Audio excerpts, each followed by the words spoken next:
बिस्मिल्लाहिर्रहमानिर्रहीम। अस्सलामु अलैकुम वरहमतुल्लाहि वबरकातुहू। दोस्तों, आज की इस वीडियो का मकसद उन लोगों की रहनुमाई करना है जो एहसास किफ़ालत और बेनज़ीर इनकम सपोर्ट्स की रकम के हुसूल के लिए परेशान हैं।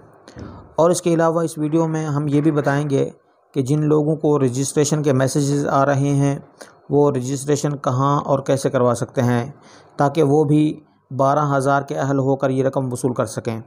तो चलें वीडियो शुरू करते हैं। मैं बहैसियत एहसास किफ़ालत और बेनज़ीर इनकम सपोर्ट्स रिटेलर के आपसे मुखातब हूँ। अगर आप भी एहसास किफ़ालत की रकम हासिल करना चाहते हैं तो इस वीडियो को आखिर तक देखें। अगर ये वीडियो आपको पसंद आए तो प्लीज़ लाइक, शेयर और कमेंट्स ज़रूर करें। और अगर अब तक आपने एहसास किफ़ालत की रकम ये वसूल नहीं की तो हमारे इस चैनल को सब्सक्राइब करें ताकि मालूमात आप तक पहुँच सकें। इस वीडियो में हम कोई फ़जूल चीज़ नहीं बताने वाले बल्कि हकीकत बताएंगे। तो चलें शुरू करते हैं आज की इस वीडियो को। दरअसल मैं मुल्तान से हूं, तो जो दोस्त मुल्तान से हैं वो अपनी रजिस्ट्रेशन के हवाले से अगर मुझसे मालूमात लेना चाहते हैं तो मुल्तान में general bus stand, Vehari road, Tughlaq town, Multan से अपनी रजिस्ट्रेशन करवा सकते हैं।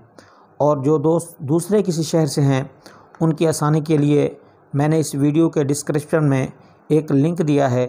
उस लिंक को डाउनलोड करके आप अपने शहर का रजिस्ट्रेशन सेंटर मालूम कर सकते हैं और वहां जाकर अपनी रजिस्ट्रेशन करवाकर 12,000 वसूल करें। और नेक्स्ट वीडियो में हम फिंगर प्रिंट की परेशानी का हल बताएंगे कि जिन ख़वातीन का फिंगर प्रॉब्लम आ रहा है वो कैसे हल करवा सकती हैं। तब तक के लिए अल्लाह हाफ़िज़।